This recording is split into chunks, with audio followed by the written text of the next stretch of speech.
I go for refuge and turn enlightened to Buddha, the Dharma, the Sangha. I make accumulations for practice of giving so forth, and I become Buddha, the Four Sentient Beings. I go for refuge and turn enlightened to Buddha, the Dharma, the Sangha. I make accumulations for practice of giving so forth, and I become Buddha, the Four Sentient Beings. I go for refuge and turn enlightened to the Buddha, the Dharma, the Sangha.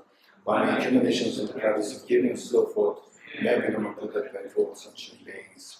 Sanje Juda Zogi Chonanga Chanju Batu Tani Gyatsuchi Page Jinso Gebe Somange Tola Nenge Sanje Drupa Sho Sanje Juda Zogi Chonanga Chanju Batu Tani Gyatsuchi Page Jinso Gebe Somange Tola Nenge Sanje Drupa Sho Sanje Jula Zoge Jonanda Chanju Badu Nani Gyatsuchi Kage Jinso Gebe Sonange Doma Benje Sanje Drupa Sho Sanje Jula Zoge Jonanda Chanju Badu Nani Gyatsuchi Kage Jinso Gebe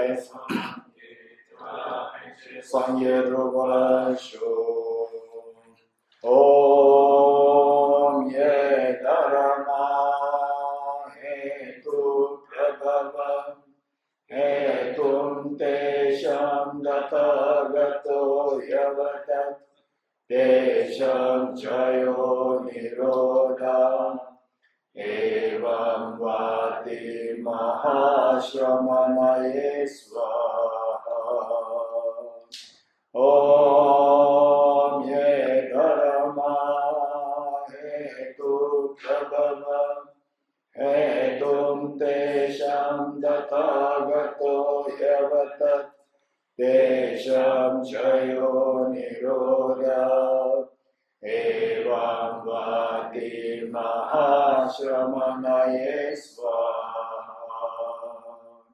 Om Ye Dharma Hetu Prabhava Hetum Tesham Datagato Yavatat Tesham Chayo Nirodha Evam Vati Mahashramanaye Svaha. All phenomena arise in causes. The causes are taught by the Tathagata, the cessation causes as well as taught by the great seer.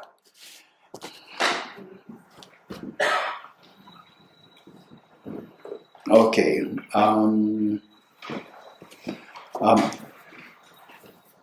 Today I'd like to, this session, I'd like to share a little bit about the three levels of dependent origination.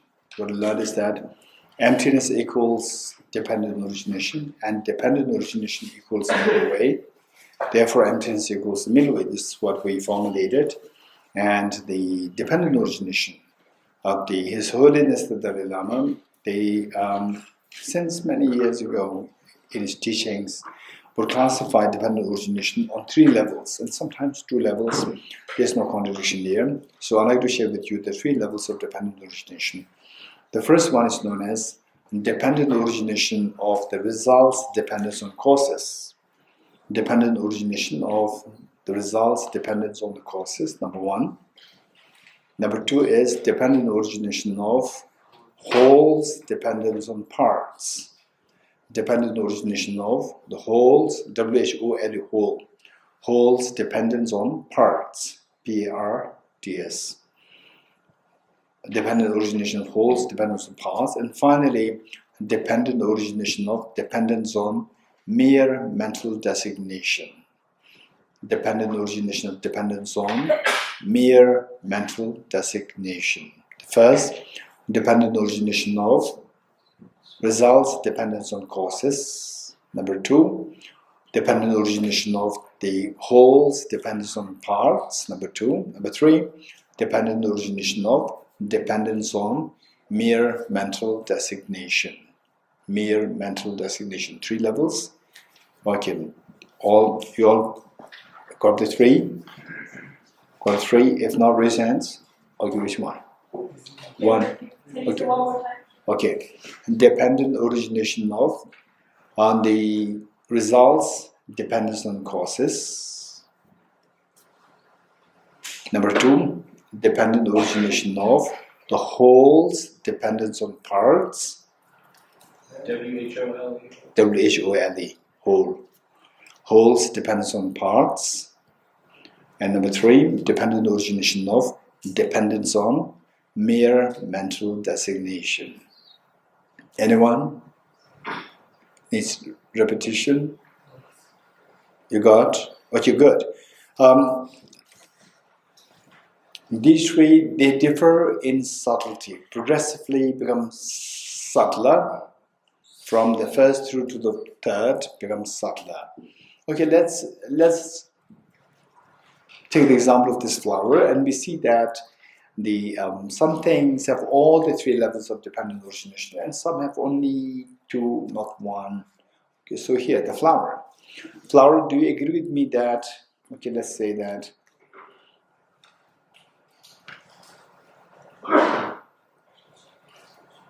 okay, let's say this flower. This flower, do you agree with me that this flower is a result of its causes like seed, water, sunlight, and so forth? Do you agree? So this is the dependent. This flower is a dependent origination. It fulfills the first level of dependent origination in ways that this is the result, dependent origination of dependence. The results depends on the causes. This is the result, depends on the causes. That's easy. Number 1. Number 2. That do you agree with me that, for example, like the flower here, the flower is made of the petals. You agree? The flower is made of petals. Okay, and the petals are made of cells. You agree? And the petals are the parts of the flower, and the cells are the parts of the flower, and the cells are made of the nucleus, the cytoplasm, then the cell membrane. You agree? And the nucleus is made of chromosomes, and the chromosomes made of DNA molecules, and DNA molecules made of atoms, and atoms are made of electrons, protons, neutrons. You agree? So all these are the parts of the flower. You agree? So this flower, although we say it's a flower, but it's actually made of these components. These are made of these components, and by dependence on these components, as the parts, the whole, the flower as a whole, come into being. But depends on these components, smaller components, the flower as a whole comes into existence. You agree? For example, what is this? Where are we? We're in the Gomba. Gomba meaning the monastery hall.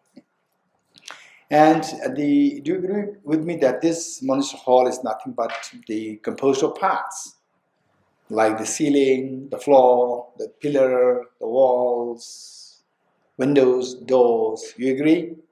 Okay, so this is a hall, the whole, the ratio in the whole, which comes into being but depends on its smaller parts. You agree? Good. So like this gomba or like the prayer hall, this flower also fulfills the same criteria, that it fulfills the second level of dependent origination. You agree? Good. Now, not only that, my question, third one is complicated. The first one is pretty easy.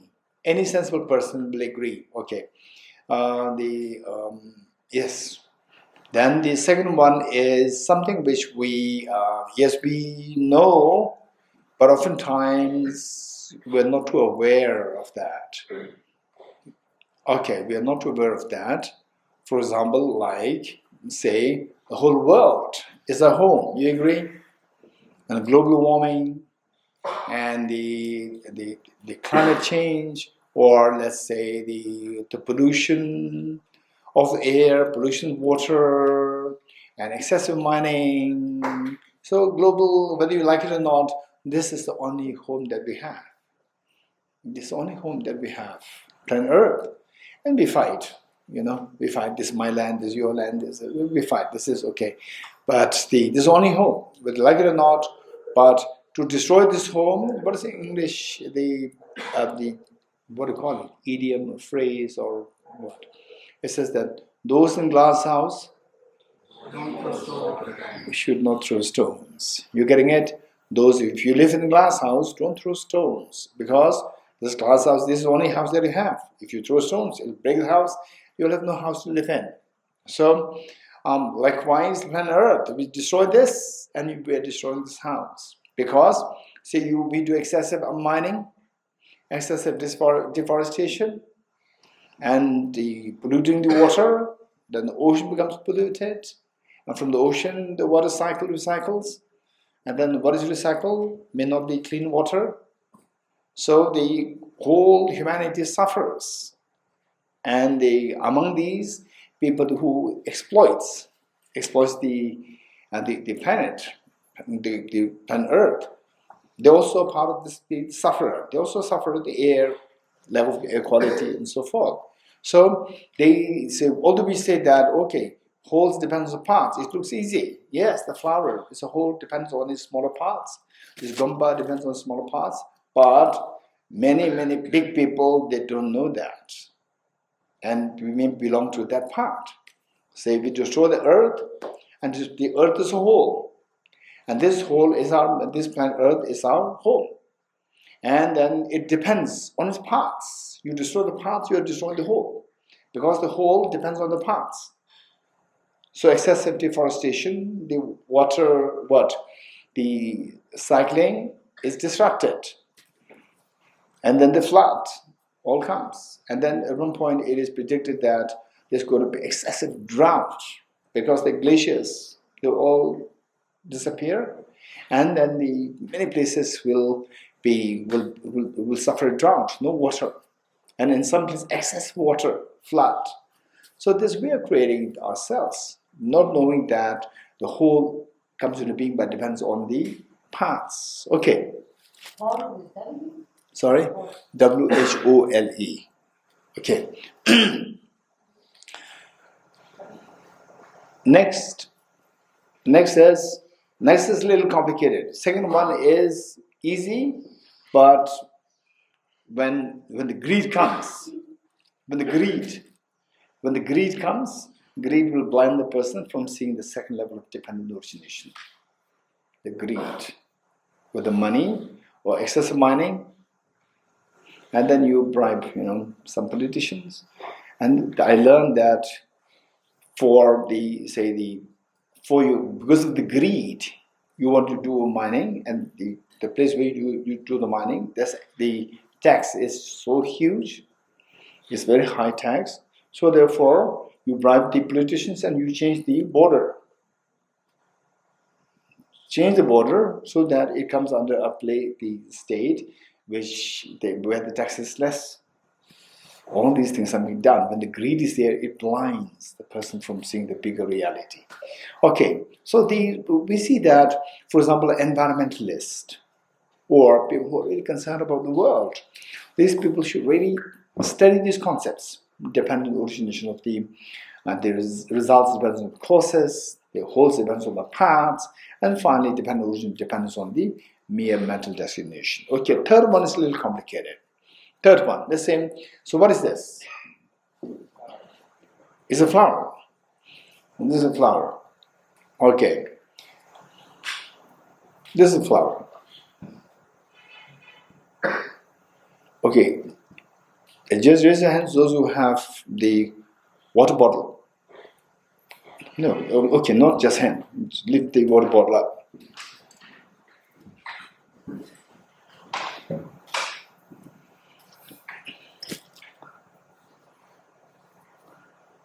Okay.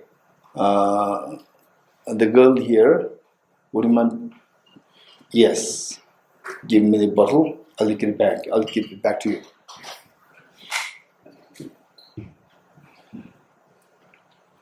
Thank you. What's your name? Vaishnavi. Vaishnavi.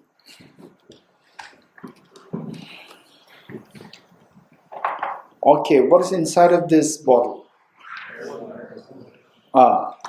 Water. Right? Okay. So some will say, inside of this is, if I ask this chemist will say, it's H2O.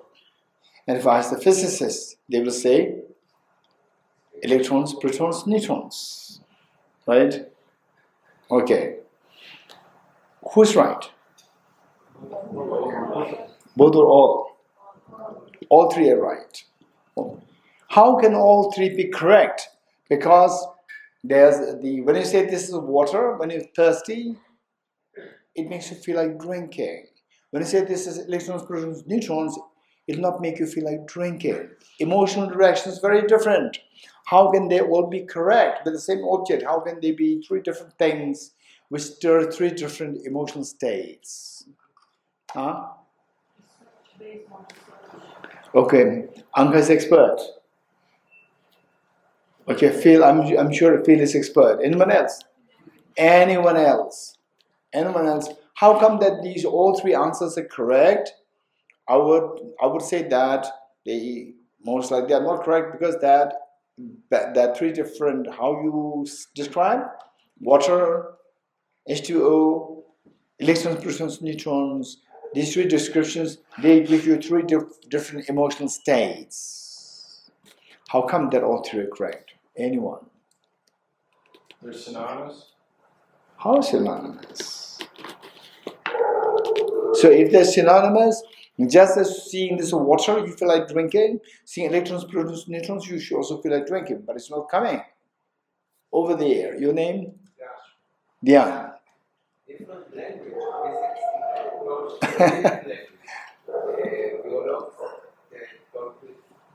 Okay, different language is fine. Different language is fine. But the emotional states triggered is different.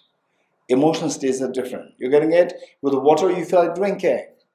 With the electrons, protons, neutrons, you don't feel like drinking. So emotionally, these are very, for example, like more radical example than this is the flower. Okay, let's say.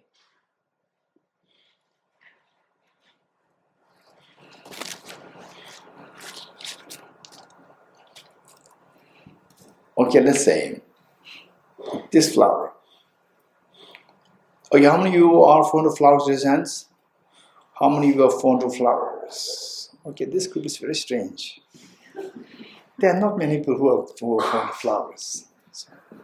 Here, only one. Look, and for Amita, no difference. Flower beautiful, no flower also beautiful. Everything is beautiful. Electrons. Huh? Electrons. Electrons, yes. Okay, so my question is that, say, imagine that you all love flowers. So when I ask, how does this look? Oh, let me ask Sharon. How does it look? Beautiful, thank you. So say that, oh, this is beautiful. This is where perception of the flower, it triggers a pleasant feeling. The next, when you look at the same object, I don't change the flower.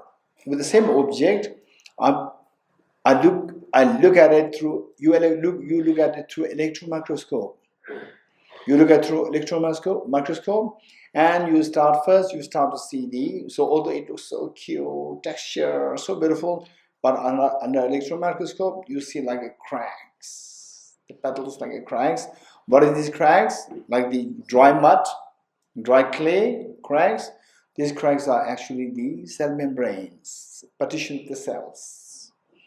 And then you further zoom in, you start to see the nucleus, cytoplasm, and the cell membranes distinctly.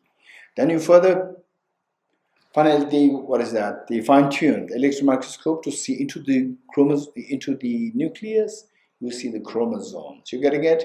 It's the same object, same flower. Then you start to see the chromosomes. So chromosomes, when I was in school, so it's like the eggs, it looks so cute. But when you look at it through electron microscope, it's not cute. It's like the brownish striped snake-like structure. You're getting it? It's quite repulsive. It's quite repulsive. So the same object, when you see this on the level of the chromosomes, it gives you a repulsive feeling, a repulsion. You're getting it? Whereas when you see this flower, it gives you a very pleasant feeling. And then you further fine-tune, zoom in, you start seeing the DNA molecules. And through further going in, you see the electrons, protons, neutrons, atoms. Okay, let's say atoms. And the atoms, they're beautiful or they are undesirable? No, neutral. Atoms are neutral. Same object, seen in three different ways. One as a flower is very beautiful. It gives you an appealing feeling. Then on the chromosome level, it gives you aversion, feeling of repulsion. On the atomic level, it's neutral. So the same object can trigger 3 different emotions. If you see the all 3 correct, how come that the same object can trigger 3 different emotions? Anyone? Raise your hands. Okay, the Edith. It's not the flowers, it's the view. My question is no. My question is, when you see this as a flower, when you see this as a flower, it gives you a pleasant feeling. When you see this as chromosomes, it gives you unpleasant feeling. When you see this as a bunch of atoms, it's a neutral feeling. Why? You say why? You said that all 3 perceptions are correct. All 3 perceptions are correct. How come that all 3 perceptions are correct with the same object if it triggers 3 different emotional states? Okay, Prasanata. Because they're dependent on each other. The chromosome is dependent on what? Why it triggers 3 different emotions if it's the same object? Anyone? Siddharth. Because you're gathering 3 different types of information. Okay, 3 different types of images. So I ask, what is this? So those who look at through naked eyes, they will say this is a flower. So those who look at, it's the same object. I'm asking what are the characteristics. I'm asking the object. What is this? Some say this is a flower. Some say this is a pool, just the collection of chromosomes. And then some say this is just pool of atoms. So how come that this, if it is the same object, and with all the 3 perceptions are correct, to say that this is the flower, this is the chromosomes, this is atoms, how come that these 3 should create 3 different emotions? Okay, here, near. And everything you have has many layers. Like you see the earth or the ocean, you see the shallow level, and then you enter, you see fish, and you see. Okay, so say they okay, the flowers on the surface. Yes, on the surface it's beautiful. It's Okay, yeah, but we stop. Okay, flowers on the surface. Yes.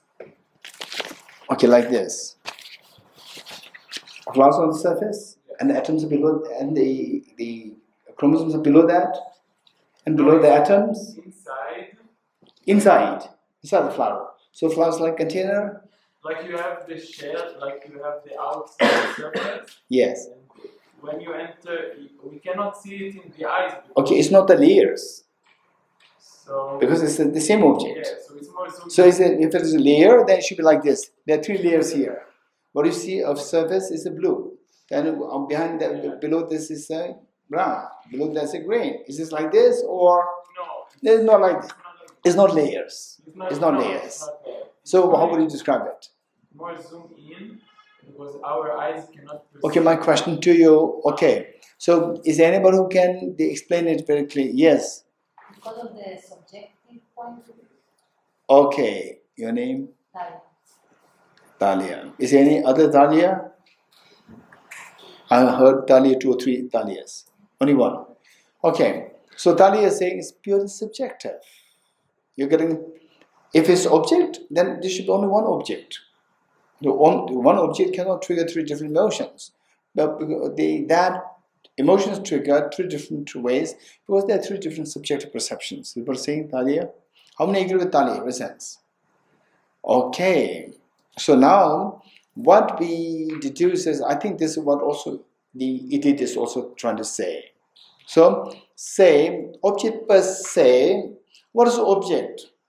What is it? This is this flower, this is chromosomes, this is a pool of atoms, whatever you call it, but the emotions stirred, they are stirred in 3 different ways. So, is the object that stirs the 3 different emotions, or the perception stirs 3 different emotions? The both. So perception is also involved. So if the perception is not involved, then the object per se cannot trigger these three different emotions. So we're saying, okay, Vincent, you want to say something? I was about to say perception. Okay, perception. Okay, so three different emotions are stirred because of three different perceptions, three different subjective perceptions. Makes sense? You agree with this? Okay, my question to you is, perception is object or subject? Perception is object or subject? Subject. Okay, I'm not interested in subject. I'm only interested in object. You're getting it? My question to you is, what is this object? Okay, don't talk about your perceptions. You getting it? Okay, this is beautiful, this is chromosome, this you said it's all perception.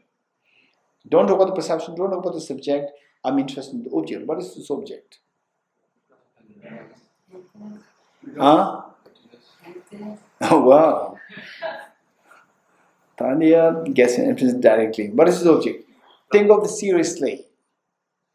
Think of it seriously. So I'm not asking a random person. I'm asking somebody to whom who already understood that the three different emotional states are stirred by three different perceptions, subjective perceptions. So subjective perception is subjective. It's not object. I'm asking, what is this object? Don't talk about this subjective perception. What is the object? Huh? Someone will give the answer? No? Yes, Shaoli. I think the object depends on from which perspective the person is answering. I'm not talking about this perspective. I'm not talking object. Okay, yeah. So What's this object? the object is dependent on who you're asking, on the answer. Okay, just imagine, say the Shaoli is bringing the subjective part, dependence on subjective parts. So just imagine, remove all, okay, yes. Mental impressions. Remove the mental impressions, and what is this object? Mental impression is subject. I'm asking the object. You getting it? Okay, now you do one thing. Pick up something and show that to me first. Pick up something and show that to me. And now look at it yourself. How does it appear to you? Objective, subjective? Okay, now Sharon is saying subjective. Now Sharon already realized emptiness. Wow, this is amazing. In 2 days.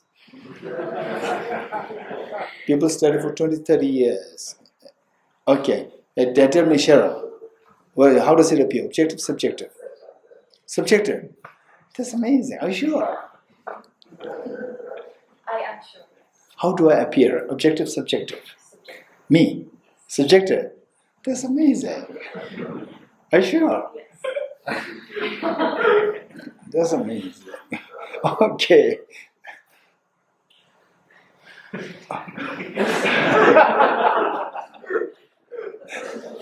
don't know what to think.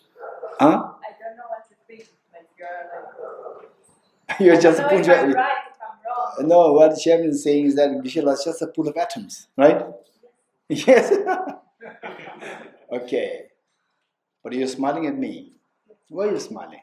It's my habit. Like it's a habit. Okay, close your eyes and think of a pool of atoms in front of you. Why you're not smiling? Hey, Sharon, now tell me. I'm smiling. You're not smiling. It's a fake smile. Why I'm not smiling? Okay, good. Okay, you're very from different planet. It's amazing. Somebody who realizes emptiness very quickly. Okay, so let's see that what we are saying is that the object that you've seen, how did it appear? Objectively real or subjectively real? How did it appear?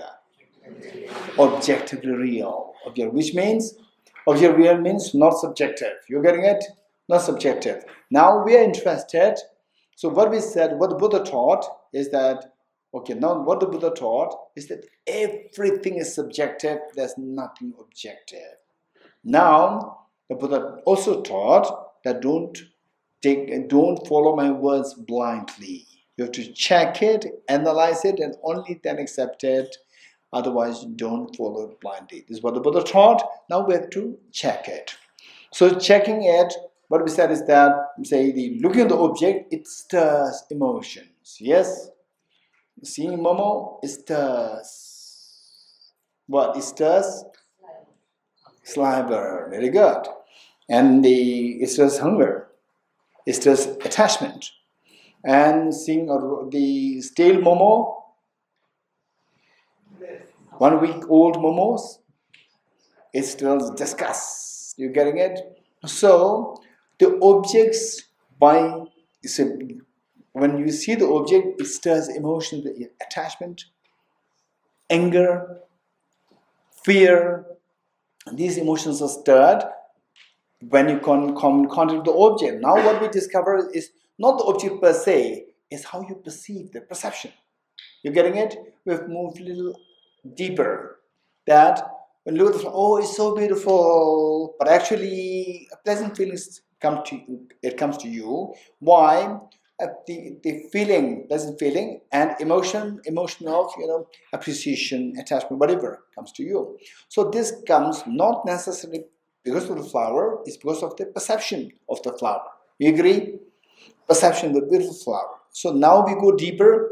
Not the flower, it's a perception. These ordinary people cannot understand it. Then now we got to the second level, which we understand it. So the question is that when we see the flower as objectively real, objectively beautiful, not subjectively, objectively beautiful, only then the emotions are stirred. Emotions of pull, involuntary pull, and involuntary push happens when you see the object as objectively real. Say the flower is here, and what is involuntary pull? Is that, oh, it's so beautiful, right? Say, then your mind is pulled by the object. That's involuntary pull. Whereas if you see this flower in the form of the chromosomes, like the snake-like structure, and then what happens? Involuntary push happens. You're getting it? It will not be pulled. This says incredibly great discovery. This is not a theology. It's a reality that is happening between your mind, interaction between mind and the object. So with this cheesecake, momos, anything which stirs emotions, or this is not only about attachment, even about aversion also. Even with aversion. So what happens is that you see the object in a particular way, there's a particular perception happens. And that perception stirs. Perception triggers a set of feelings inside you. And the feeling stirs the emotions. Okay. For this, we need to learn what is known as the 5 omnipresent mental factors. Okay, write it down. 5 ever-present mental factors. 5 ever-present mental factors, or sometimes translated as omnipresent mental factors. Omnipresent or ever-present mental factors. 5. Okay, what are they? First, contact. Contact. Number 2, attention. Attention. Number 3, discrimination. Discrimination. Number 4, feeling. Number 5, intention. Okay, let me repeat.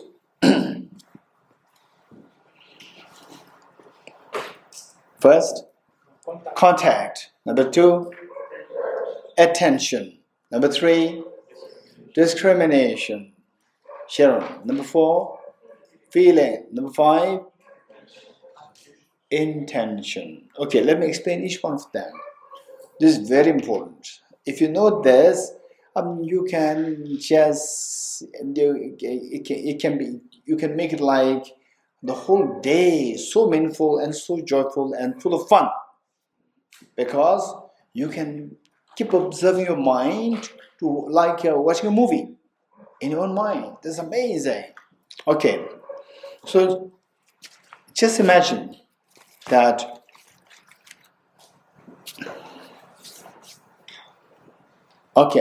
so just imagine that on the say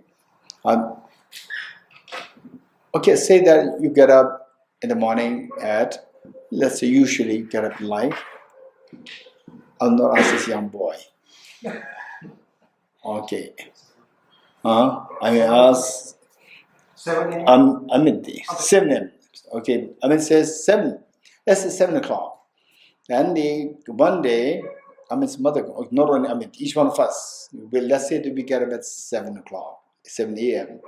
Then one day, your mother comes to you.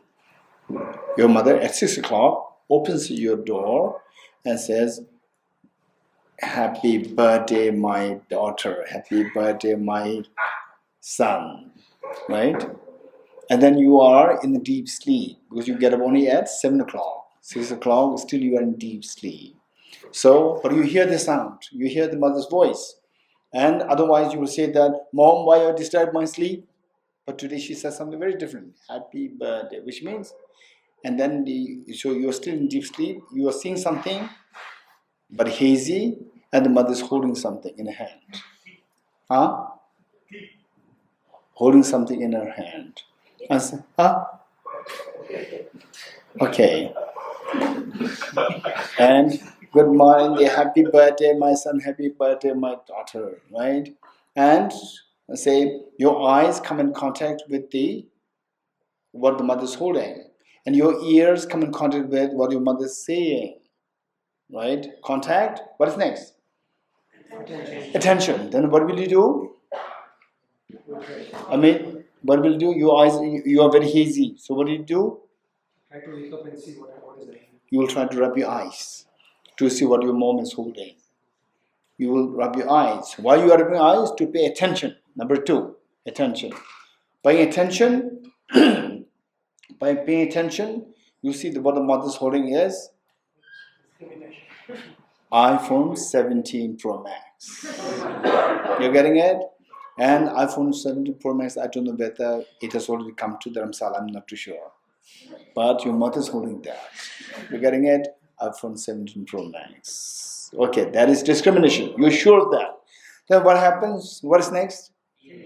Feeling. What feeling comes to you? Very pleasant feeling. Very pleasant feeling. Okay, this is very important. I'm not joking.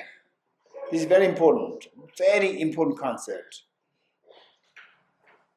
Just wait. What was it saying? Pleasant feeling comes. You want the pleasant feeling? You don't want pleasant feeling. You want the pleasant feeling. So pleasant feeling, you want it for brief or for longer time. For a longer time. So you want to sustain the pleasant feeling.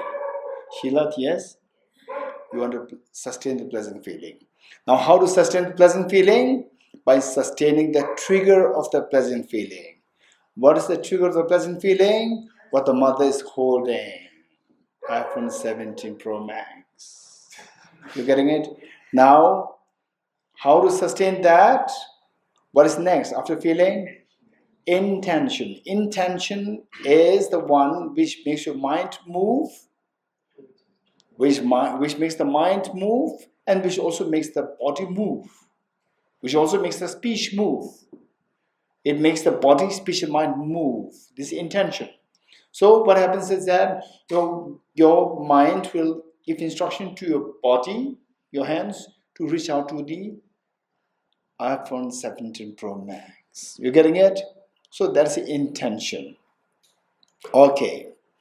So this is embrace. Embracing the iPhone 17 Pro Max. This is embrace. Now you get it?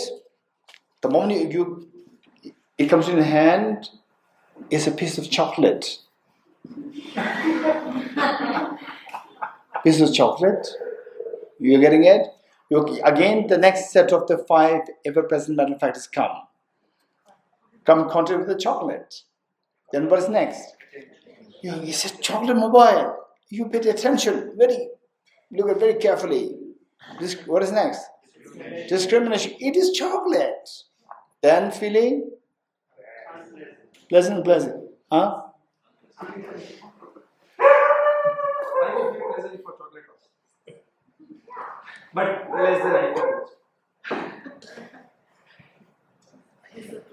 1 hour quality sleep, the pleasure of the 1 hour quality sleep, or chocolate. Chocolate you get anytime. fall into Sleep. You're getting it? Then you see what? Where are we now? Say, it's a chocolate. You come in contact with the chocolate. You pay attention. Discrimination. Yes, it is chocolate. It's not iPhone. It is chocolate. What's the feeling? Unpleasant feeling. You're getting it? You like the unpleasant feeling? You don't like the unpleasant feeling. If you don't like the unpleasant feeling, you will try to make the unpleasant feeling. You will try to remove the unpleasant feeling. How to remove the unpleasant feeling? By removing the trigger of the unpleasant feeling. What is the trigger of the unpleasant feeling? The chocolate in the deep sleep, which steals your sleep. Right? This chocolate. Then you will throw the chocolate. Boom, what is this? You disturb my sleep. You got it? Then you will remove the chocolate. You getting it? You remove the chocolate. So that's intention to push. This is known as involuntary push. Earlier with the iPhone 17, involuntary pull. That is attachment. Now with the seeing that there is a chocolate in the middle of your sleep, it disturbs your sleep, your involuntary push happens. This is aversion. You're getting it? So involuntary pull and involuntary push. This is attachment and anger. Okay, these are the emotions. Now, okay, how many of you have problem with your bosses, raise hands? How many have problem with your bosses at the workplace? Okay, right. Let's keep it confidential. Don't identify these people and tell the bosses. Okay, including the two boys there.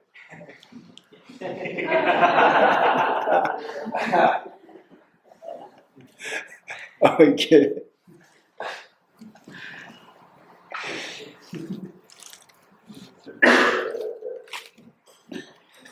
Okay, let me ask them. Equalizing, are you happy, not happy with your boss?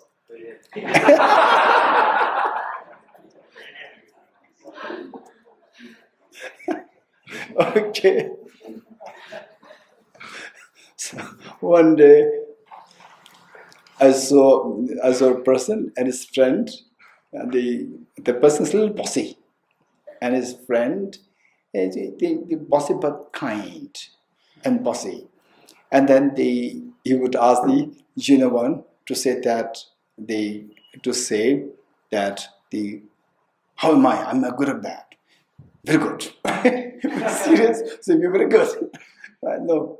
Okay. So it's just joking. Crack. What is that? What is that? Digression. Okay. So with this, what I'm saying is that let's say the boss. This is very important. Okay. Let's work on this. Let's say a boss, your boss. Say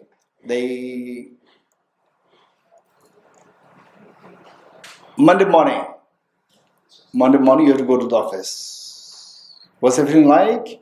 If you have a difficult boss, what's the feeling like? Instantly your mind will become very cloudy and it'll shrink. Might shrink. You can understand it? Okay. Then what happens is that, then you meet with the boss and you say, good morning, sir. Sometimes it's also good morning, ma'am. Not only good morning, sir. Good morning, ma'am.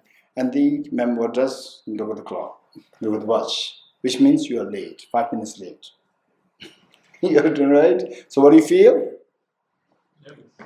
Yes. So what you do is that you come in contact with your boss. Then you pay attention, is it my boss or attention?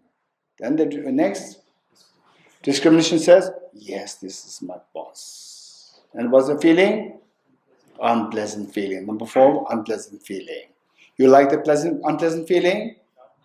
You don't like the unpleasant feeling. You don't like the unpleasant feeling. So you want to remove the unpleasant feeling. How to remove the unpleasant feeling? By removing the trigger of the unpleasant feeling. What is the trigger of the unpleasant feeling? The boss. Can you remove the boss?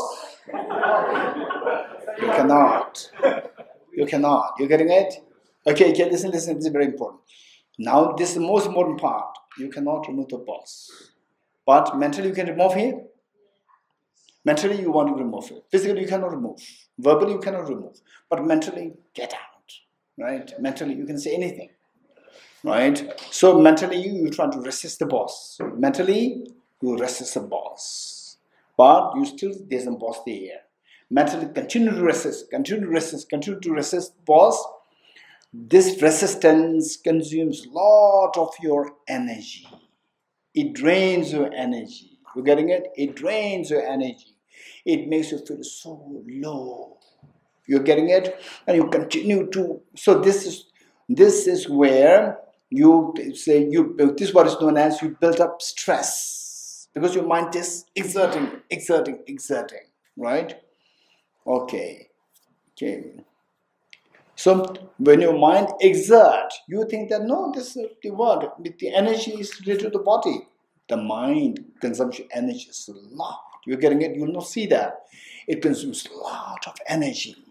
Okay. So there it is, and then your mind is trying to force itself. Force meaning is good or bad. Force is bad. So therefore, this is what the mind is trying to do. Force it. And actually cannot do that. So this builds a stress. And if this stress lasts for long, it becomes depression. And if this stress is intense, it can become anxiety. This is why people suffer from anxiety, depression, and what? Stress, burnout. This is it. You're getting it? So once you know how this works, now if you don't want the stress, so finally your mind should not resist. How not to resist it? Is determined by intention coming from this 5, work on 5. Intention decided by the feeling. So if the feeling is unpleasant, the mind will resist. You cannot do anything. It will resist. So you have to try to change the feeling from unpleasant to the pleasant. If you want to make the mind embrace rather than reject, then you have to change the feeling from unpleasant to the pleasant. How to change the feeling? Okay, some people they say that, okay, I don't like the work, it's very stressful. No, be happy in the work. No, I want to be, but it's not happening. No, be happy. It doesn't work. This is extremely unwise advice. You're getting it?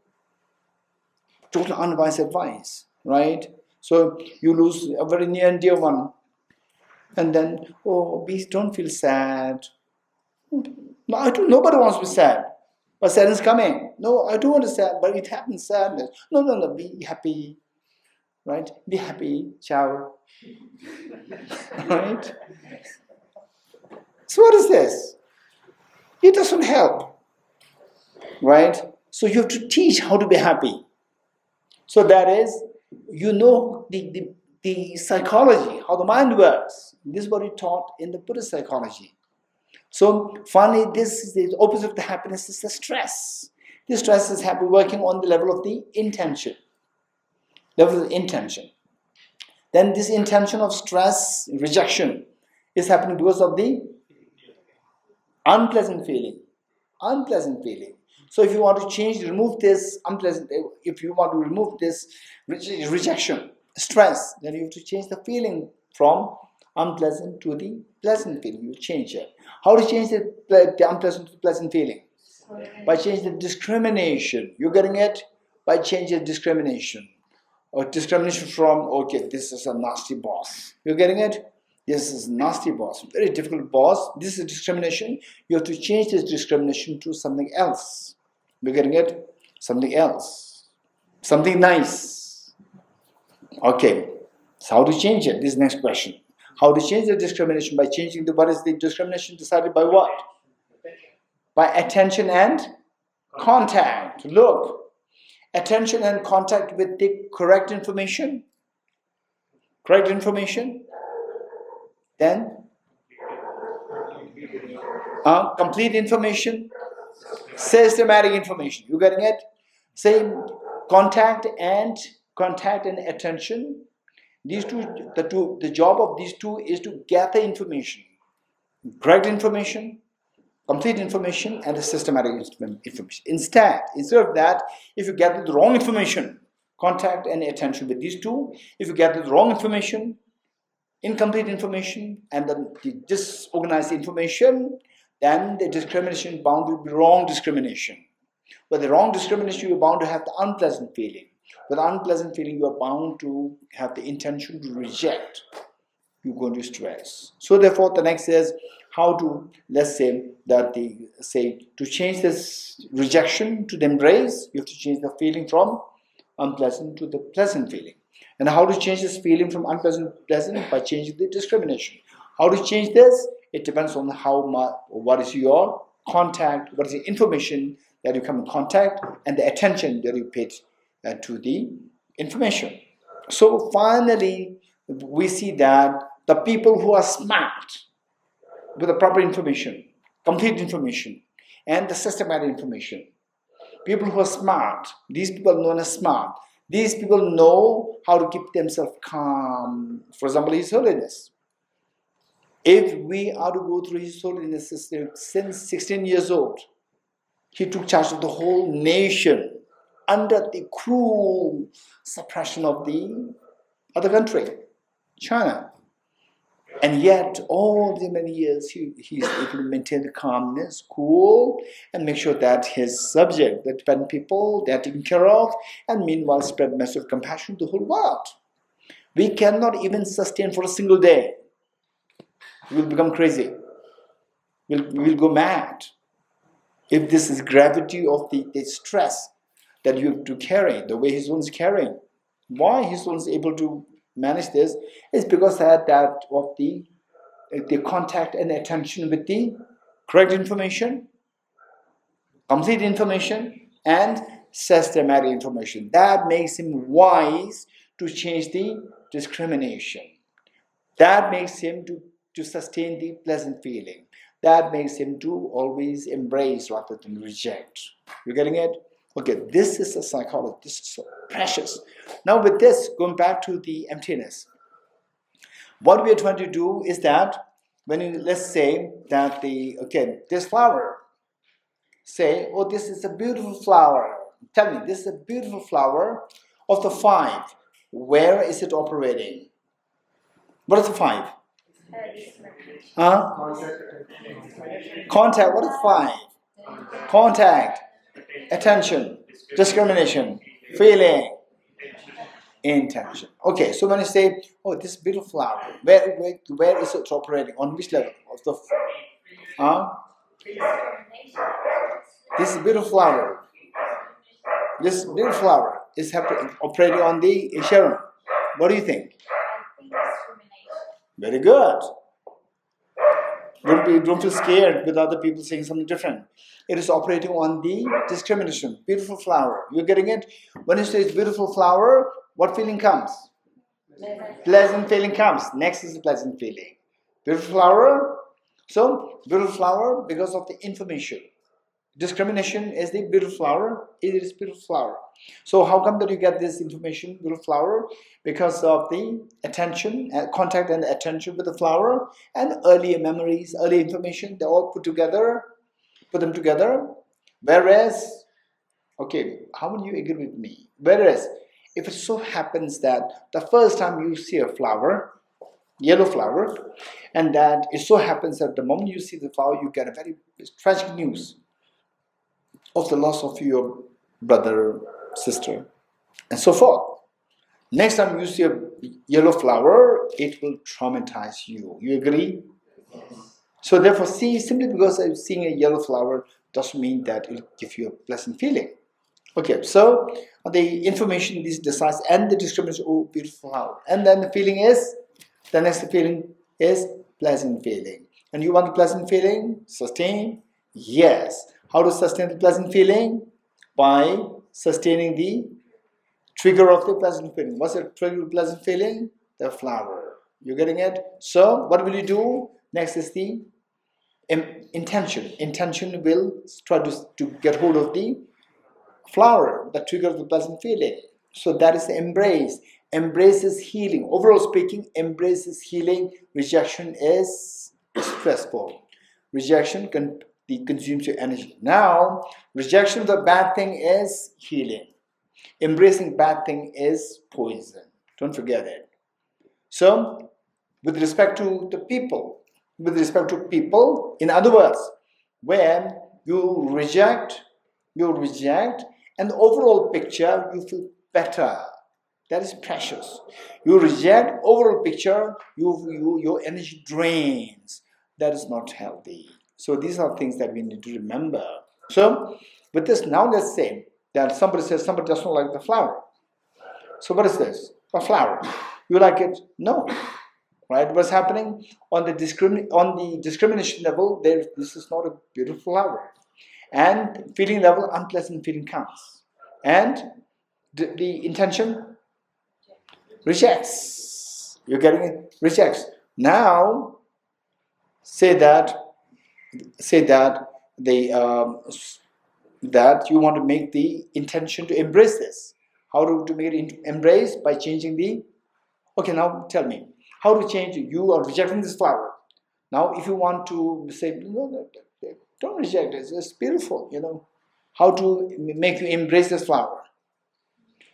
Change the feeling. Change the feeling. How to change the feeling? Yeah, okay, let's put it like this to make it clear. Change the feeling from unpleasant to the pleasant feeling. You getting it? Make it very clear. So change the feeling from unpleasant feeling to the pleasant feeling upon seeing the flower. How to change the feeling? By changing the discrimination from the flower being bad to flower being good. Okay. How to change this? Changing the contact and the attention. You're getting it? How to change this? By getting the correct, complete, systematic information. So for this, what we need is that we need to have the rich information, so that you can process it any way you like. You're getting it? Say this flower, initially you may not like it, and then suddenly, because you have rich information, okay, my mom likes this so much. My mom likes the flower so much. So my mom is no more there, right? I wish that I can give it to my mom. And then simply because you think of with this flower, you attach with your mom. And you love your mom. So then because you love your mom and mom loves this, and automatically you will also build up an affinity to the flower. So these are this is just simple examples, small examples where you have the rich information, correct information, and rich complete information, and then systematic information. That makes you to just process information whatever you like. So discrimination is in line with creating pleasant feeling. Then automatically intention will embrace it. So this is how it works. So for the smart people, so the Buddha emphasized so much on acquiring the correct information, complete information, and systematic information. Buddha emphasized so much on this. So now is the world of Googles. Google. Search Google.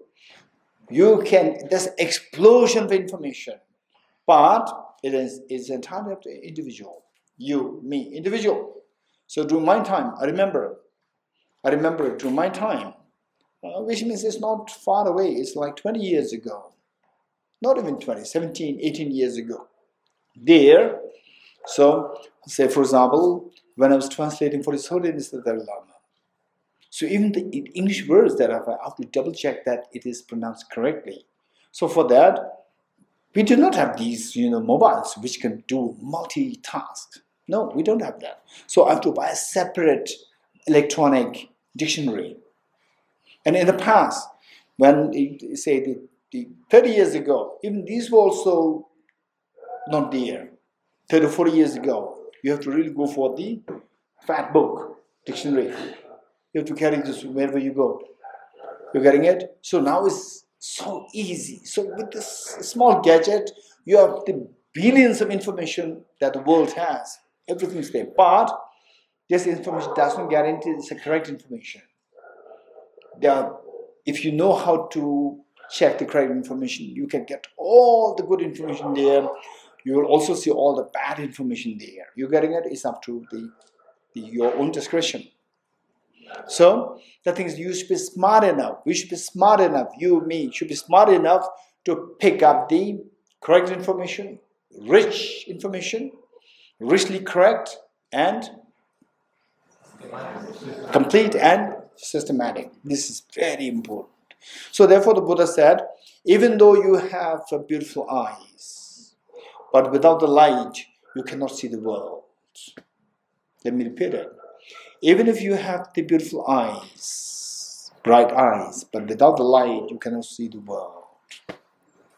Likewise, even though you have incredibly great intelligence, but without the correct information, you will not see the reality. You will not get to enlightenment. You will not get to the state of removing the tears. You cannot do that. Because you don't know how to remove the tears. Because you don't have the information, although you may be very bright. So come in contact with the right information, correct information is so precious. So I will just share one anecdote here. Information, correct information, this is so precious. We shouldn't take for granted. And even when you go into the Googles, make sure that you get the correct information. And you have to know where to get the correct information, from where to get the correct information. This is very important. So, some of you already know the story, but particularly the new ones. When I was in class 11, maybe I was age 17, and my teacher, math teacher, he was sharing his own anecdote. So what he said was that once his car broke, and he took the car to the mechanic, and the mechanic opened the bonnet, and he checked inside, and took a hammer and hit the car 3 times. Bang, bang, bang.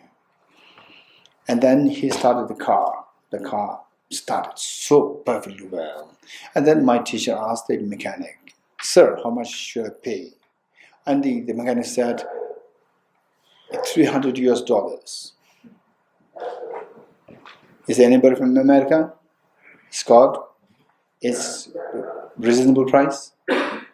Hit the car 3 times. Dang, dang, dang, and $300. No, he will, huh? So what do you mean by that? It's very expensive. Very expensive. Shall it tell me? Very expensive or cheap? Very expensive. Very expensive. Okay. And my teacher told him, just you bang the car 3 times? You mean to say the one just bang and $100. Another bang and another $100. Another bang and $300. It's so expensive. And the mechanic, what did he say? Remember that. Mechanic said that hitting the car with the hammer with 3 times, this is for free. I do not charge for that. It's for free. Because you can also do that. You can also hit the car 3 times. You can also hit it 10 times. So that's for free. But what I charge is, I charge you for where to hit.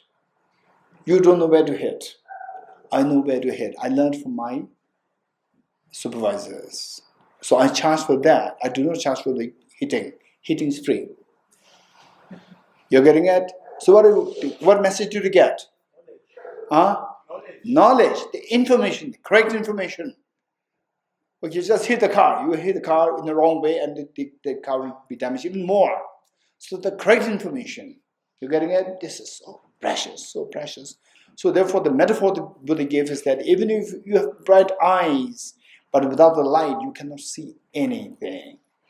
Even though you have incredibly great intelligence, without the correct information, you will not know how to stop the tears of samsara. Let's not forget it.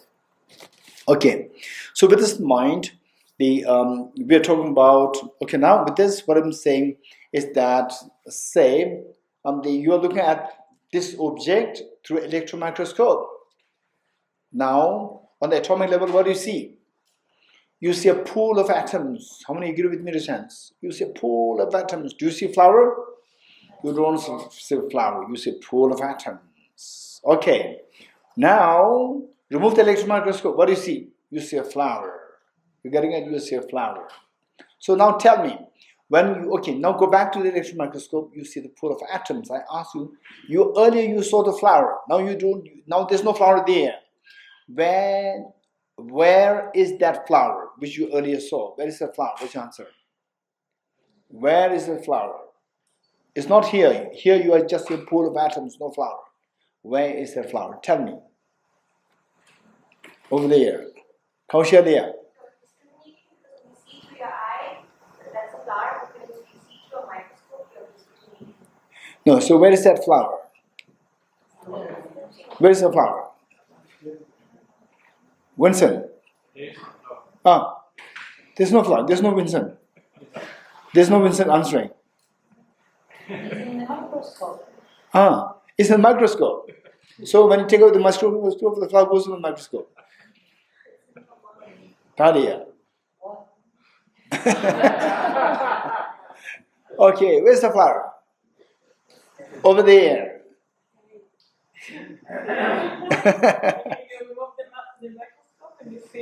Okay, so what's your name? Hamam. Yes. Tama. Okay. Tama, tell me. Say where's the flower? What? Sorry. Okay, so you electron microscope, you see pool of atoms. Okay. You don't see flower. But earlier you saw the flower. Where's that flower which you earlier saw? It is there. It's there. Where it is there or here? No, it's there. It's there. If you should, they should be. You go there. You should be able to see that. If I zoom out, I will see it again. But it's there. I just zoomed in. Okay, it's there. How do you know it's there? Because I zoomed in before. So before you zoom in, you saw the flower. It can be deception. It can be. Listen. Tama, listen. Before you zoom in, you saw the flower. When you zoom in, the flower disappears. So what you earlier saw as a flower, it may be deceptive. So I will zoom out. No, it's up to you. So when you zoom out, you see a flower, oh, it can be deceptive. I'm saying flower. I'm saying flower, it can be deceptive. Okay, deceptive. What is deceptive? Huh? In Hebrew? Mate. Mate, yeah, it can be mate. Huh? But I see it like zoomed in. Yeah, zoom in, then no flower. Okay. From distance you see it can be deceptive. Okay, did you all follow what the discussion happening between me and Tama? Did you all understand the discussion? So Tama is saying that from close by you don't see the flower.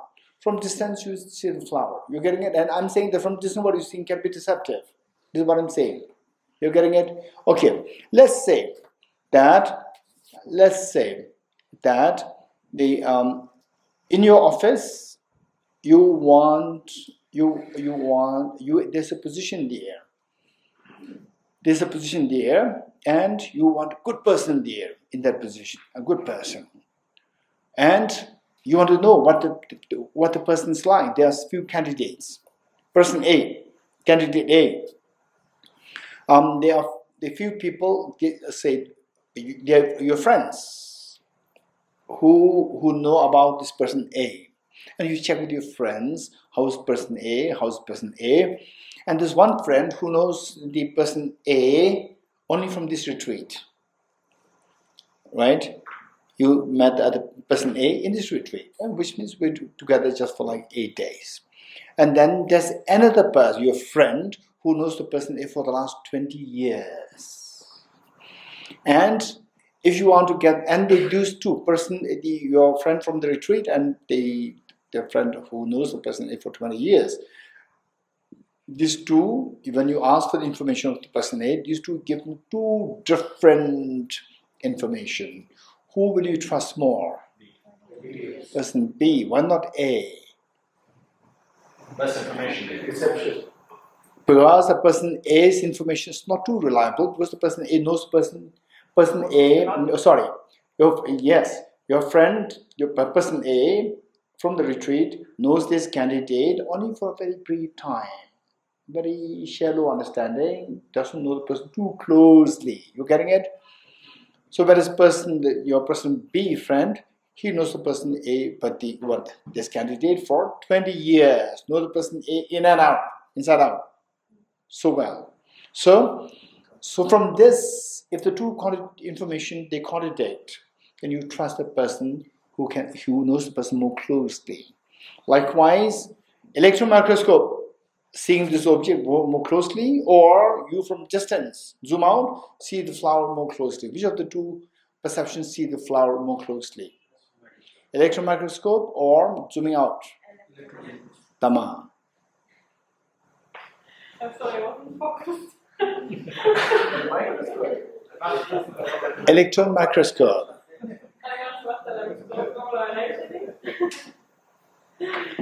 Okay, so which information is, if the two information are contradictory, which information is more reliable? From close by or from distance? Close by. Which is more reliable? I think distance is like more the bigger picture, in my opinion. Close. Yeah.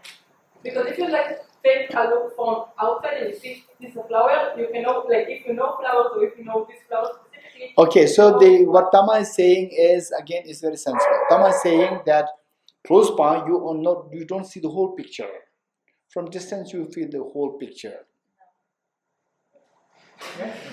Is this what Tama you are saying? Yes, that's what I From close by you only see small picture. From distance you see the bigger picture. because This- if you see those microscopes. Okay, you agree with me or not agree with me? I Okay, good. Now with this, let me ask you another question. Okay, imagine tomorrow is the birthday of His Holiness the Dalai Lama. And when Kumpela said, okay, Tama said that when Kumpela we will celebrate His Holiness' birthday. And then Tama said, I have an idea. We'll have a big photograph of His Holiness the Dalai Lama, right? But it takes time to develop it, right? You need a master copy. And the master copy that the Venerable Kumpela is looking for, she found a very tiny master copy, which is a photo of His Holiness the Dalai Lama, a small one with 200 DPIs. 200 DPIs meaning 200 dots here, horizontally, 200 dots vertically. Total 40,000 dots. Very low resolution. Now this is only master copy. So this, then you develop into 20 feet by 20 feet. Huge, massive. You getting it? Then the dots, what will happen to the dots? Dots will start to not distorted. Okay, it's not pixel, it's the dots. Nowadays it's pixel. In the past it's the dots. So the dots, the spaceman dots will become bigger. You're getting it? Bigger. And not too far away, now 20 feet by 20 feet. Picture of His Holiness. But it's made of 40,000 dots. And dots separated by distance. And these dots are the dots. The developer made the dots as the face of the demons. 40,000 faces of demons there. You're getting it? Now from, they say, not too far away, just maybe like 3 meters away, you see the whole picture, whole frame. But you see only 40,000 the demons' faces.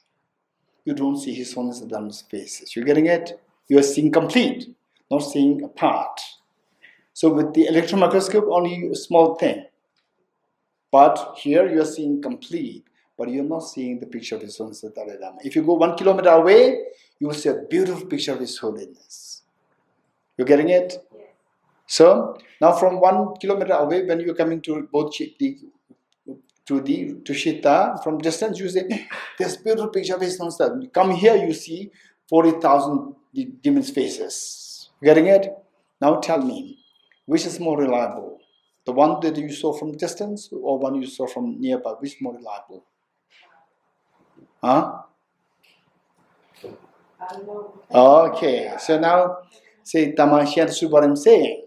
Okay, so the question is that generally speaking, the person A and person B, person A who knows the candidate just for like 7 days, and person B who knows the candidate for the last 20 years, you will trust the information from the person B, not the person A, because close association and distance association is very different. So likewise, you look at the object closely, you look at the object from distance. Closely you see atoms, from distance you see flower. You getting it? So the perception difference is there. You agree? Since this morning you have been saying there's a difference in perception. So there are two different perceptions of the same object. See the object close by and see the object from distance. You getting it? So which is correct? And you said both this morning. So, but the perceptions are different. Same object perception is different. So, what is the close perception is known as ultimate analysis. The mind which sees the object by close inspection is known as ultimate analysis. The one which sees the object from distance is known as conventional analysis. You're getting it? So two perceptions are there. With the same object, two perceptions are there. The first one, which looks at the object from distance, is known as, what Tama says from distance, is known as conventional analysis. And then with the electron microscope, you go inside very closely, that mind is known as ultimate analysis. You're getting it? Okay. So now these two analysis, what they see is very different. They look at the same object, but they see two different things. One says there's a flower, one says there's no flower. And we say both are correct. You're getting it? Okay. So how many understood this? With the same object, there came two different perceptions. Close by and from distance. And the close by is known as ultimate analysis, and from distance is known as conventional analysis. Don't forget it. You're getting it? Okay. Which of them is correct? Both are correct. Both are correct. Both are correct, but we see two different things. We see two different things. We see two different things. And the two different things are known as two truths. With the same object, there are two truths. Truth seen by close inspection, ultimate analysis.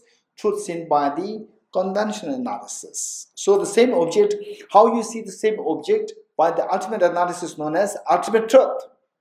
The same object, how that is seen by the conventional analysis known as conventional truth. You're getting it? So, in the eyes of ultimate analysis, the flower is non-existent. In the eyes of conventional analysis, flower exists. You agree? From distance, what Tama said is that from distance you see a flower. So the flower is conventional analysis, ultimate analysis. Sorry, flower is conventional truth, ultimate truth. Conventional truth. Why? Because this is object seen by conventional analysis. And then you go close by, the flower disappears. The flower is not there. So emptiness flower is seen. So emptiness flower is seen by which mind? From close by or from distance? Close by. What is that mind known as? Ultimate analysis. So the emptiness of flower is seen by the ultimate analysis. So the object seen by ultimate analysis is known as ultimate truth. So emptiness of flower is the ultimate truth. You're getting it? Okay. So how many of you raise your hands, those who are below 30? 30 excluded. Not included. So below 30. Raise hands. Okay. Okay. Tama, below 30. Yes. Okay, she's very happy. You know why? Why she's happy? Because she thinks that, okay, Geshe-la's identifying the younger ones. I belong to the younger one. You getting it? Okay. So those who do not raise hands, I know you are a little sad. Because in a way, implicitly Geshe-la is saying that you are old. Right? But do you, okay, no, don't forget it. It's not a joke. Don't forget it. Now, tell me. It's about what? It's about age or what? It's about age. And age, how many agree with me? The age of the person is determined by the body, not by the mind. Results. By the body and not by the mind. So the moment you're born, from there then the age comes. You getting it? It's your body. So now you see that age is nothing but is a characteristic of the body. And the body is nothing but made of atoms. You agree? You agree? Reasons. And all the atoms are same age. You're getting it, Tama? Your atoms, my atoms, same age. You're getting it? Don't think that you are younger. Right? On the atomic level, we are all same age. 15 billion years old. All the atoms. No one atom is younger, no one atom is older. You're getting it? So, what makes you think that Tama is younger than me? What makes you think? On what basis? There's no basis. You're getting it? So, when you go closely, age disappears. Likewise, say boy, girl, male, non-male, female, non-female. Gender is based on body. You agree? Not agree? And body is nothing but made of atoms. Yes, no. On the atomic level, there's no atom which is known as a girl's atom or boy's atom. There's no difference. All atoms are identical. There's no difference. You getting it? So where's the gender? Gender concept dissolves when you go on the ultimate level. Gender makes sense when you look from distance. Tama, yes? From distance, gender makes sense. From distance, young, old makes sense. From distance, flower makes sense. Distance meaning, in the conventional analysis, everything makes sense. The moment you go into ultimate analysis, nothing makes sense. So therefore, ultimately nothing exists. Conventionally, everything exists. You getting it? So conventionally, and what is synonymous? Hey. Conventionally and subjective, this is the same. So conventionally, everything makes sense. Subjectively, everything makes sense. And what are the two gates? What are the two gates? Raise hands. How many of you know the two gates to pass to? Okay. So the lady there, you would like to share with us? What are the two gates? First, your name. Yaha, yes. What's the first gate? First gate is everything exists. Do things exist? Answer is? And the answer is yes. What is the second gate? the second gate is do things exist objectively. Okay. How many agree with Yaha? Raise hands. Second gate is, do things exist objectively? What's the answer? No. How do we exist then? They exist subjectively. You're getting it? So subjectively, everything makes sense.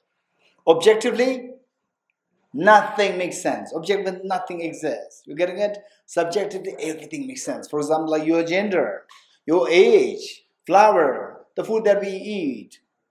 You're getting it? Okay. How many of you take shower in the day? You say, how many take shower in the mornings? Raise hands. Why you take shower? To clean up. To wake up. Okay. Okay, that's a different story. Okay, that's strange. Okay, I never heard about it. Thank you. Okay. So taking shower to clean up, right? Okay, now just imagine. Shower, what do? You use water. So this water is made of atoms. Right? And then who is being washed? You are being washed. You are also made of atoms. And what is washed? Dirt. That's also made of atoms. At the atomic level, they're all clean. Nothing is non-clean. Right? So what is this washing? What is shower? You're getting on that level, think about it. By thinking on that level, gender, age, shower, eating food. Say, cheesecake. What is cheesecake? It's a bunch of atoms. What is stone? It's a bunch of atoms. What is mud? It's a bunch of atoms. Same thing.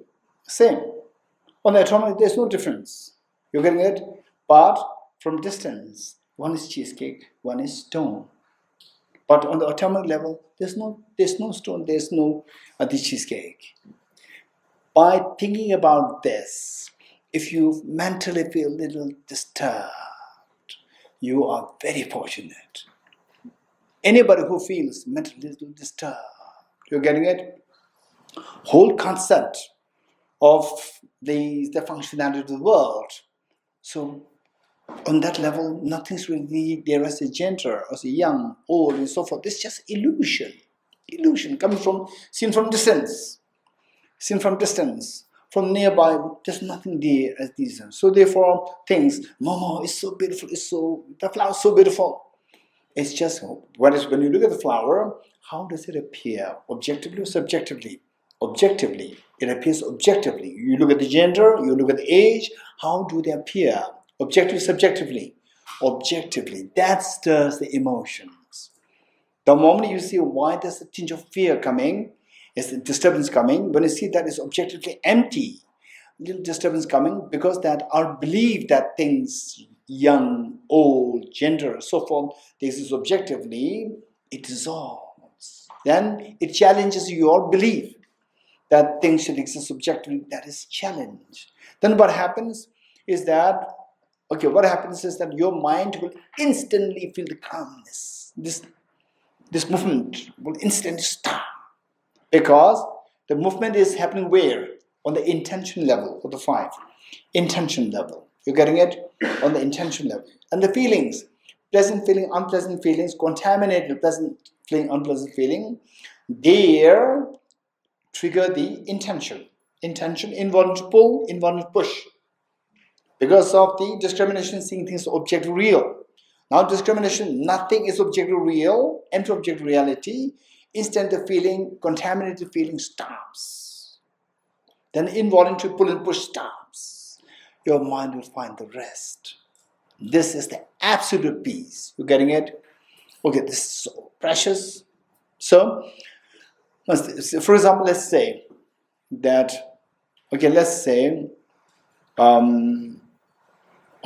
you have a complication with the colleague at workplace. And then you are so tired. Always the moment you go to the company, you go to office, you meet with the complicated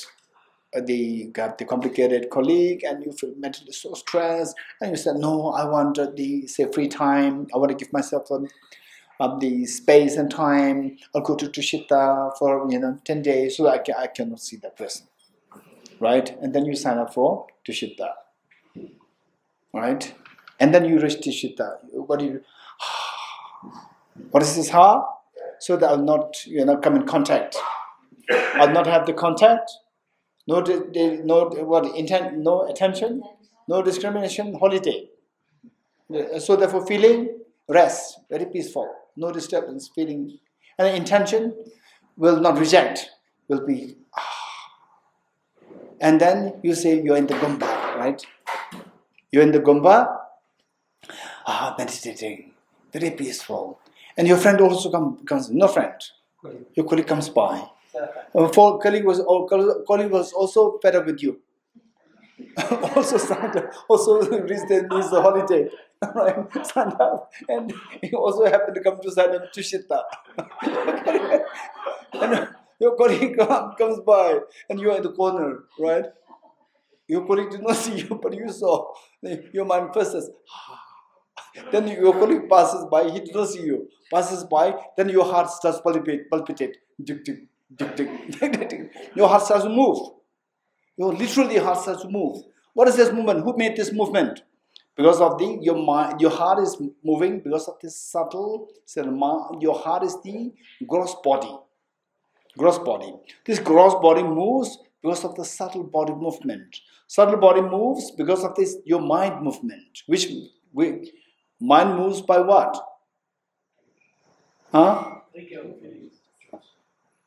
Moved by what?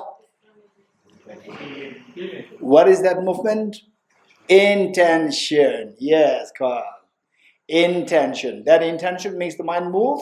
Because the mind moves, the physiological components, they move, and the physiology you're moving. That affects the biology. Your heart moves. You're getting it? This movement because of the mental movement. So you start to move that. And then you come to another, then the person comes, sir, can you help me, right? You discover that this is not your friend. It's a different person. It looks very alike. And what happens? Instantly your heart palpitation stops. Again, calm down. You're getting it? Why calm down? Because I come in contact, attention with to know that it's not the same person. Then discrimination is not the same person. Feeling is less than feeling, right? Then the intention says, okay, I like it. And then the intention will not reject. You getting it? This is how the mind works. So by seeing emptiness, if you get a glimpse of emptiness, for example, like at the say for example a Scott's issue, relationship issues. You getting it? Relationship issues, anything like crazy after cheesecake or whatever you have, just give yourself a little time. You getting it? So crazy, it stirs emotions, excessive attachment, excessive anger, and so forth. Just think of just see the momos. Momos come on the table, then or paratha come on the table. Right, come to the table. Don't be like a dog and a meat. What? Don't be like a dog and a meat. Meaning, don't do like this. Give yourself, I tell you, give yourself 10 seconds. If possible, 1 minute. 60 seconds. Give yourself 60 seconds. Give the momo there, you stay there. Face to face. Momo will not disappear. In 1 minute, don't worry. Keep it there and think of the momo. Momo is made of atoms. Go in the atomic level. It's just pool of atoms. So first, when you see the momo, your Mr. Contact, attention, discrimination momo. Talia, your mouth waters. Right? Your mouth waters, which means that the intention says, I like it, I want it. So involuntary pull happens. Observe your mind.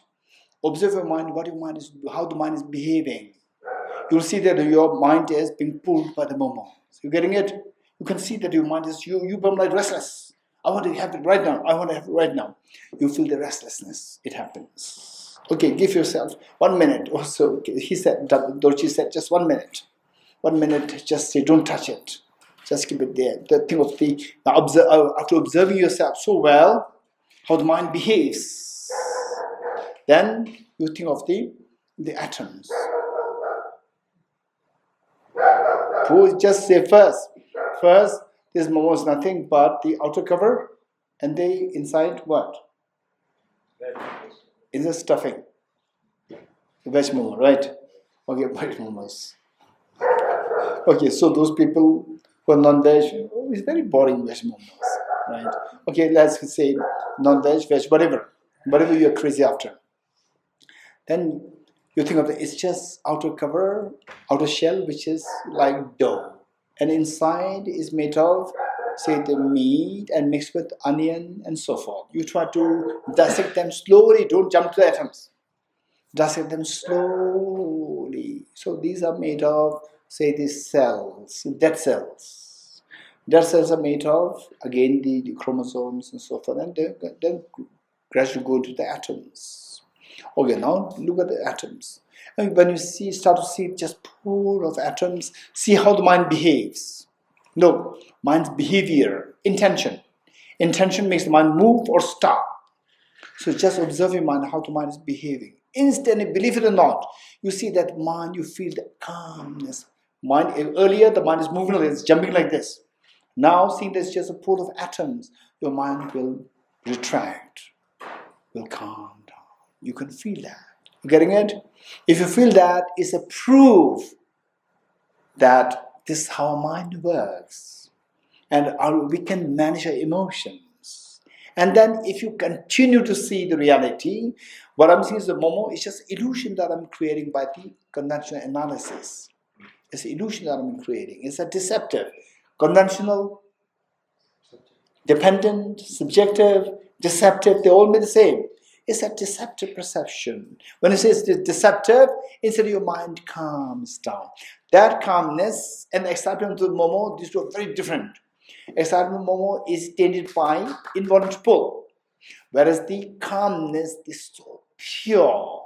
And then by the calmness, with this practice more and more, every day you try to practice it, gradually the stability of the calmness will come to you. Stability of calmness. Then you can see the difference between when you see the emptiness, how the mind behaves very calm, and then the calmness includes the reduction of the pains. This is how the pain disappears. Your mind finds rest. Pain means, I don't want this. I don't want this, you reject. That's a pain. Okay, this is very precious. Okay, so what we learned today is the 3 levels of dependent origination and What is the third level? Dependent origination of dependence on mere mental designation. So what we said is the conventional analysis, which means we see a flower, we see young, old, or gender, male, non-male, female, whatever. We see that from distance or from close by? From distance, which is known as conventional analysis. So we see things as this or that through conventional analysis.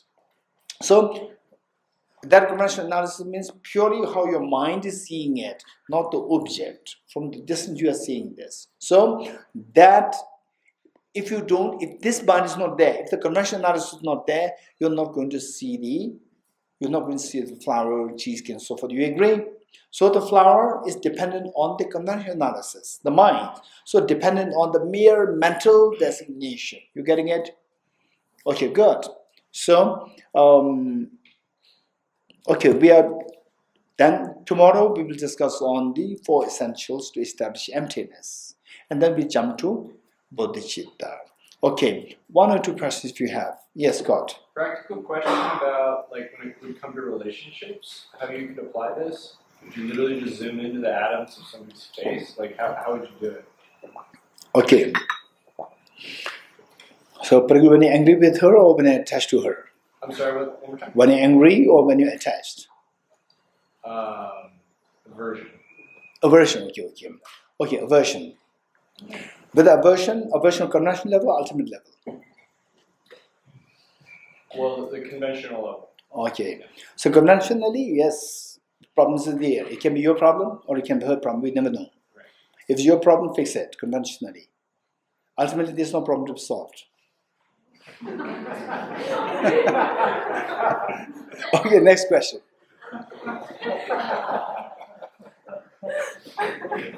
Over there. Okay, subjective meaning. Okay, okay, the simple terms, right? In simple terms, Very specific terms, like what does it mean really? okay, subjective to know that we have to know subject. Subject here is your mind. So something which is coming by the part of your mind.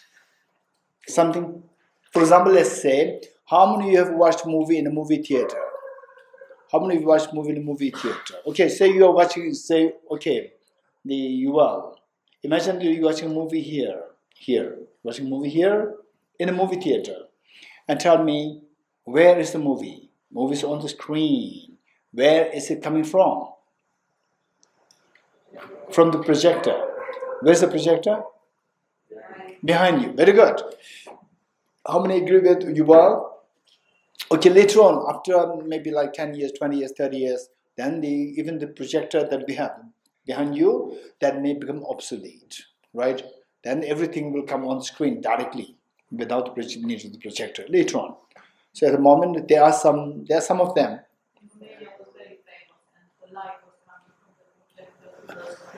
Yes, exactly. Yeah, so later on it will not become famous.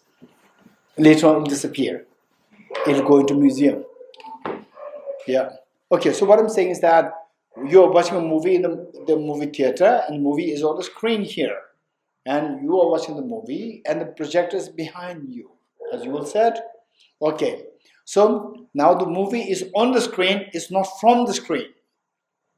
Movie is on the screen, but it's not from the screen. It's from the projector.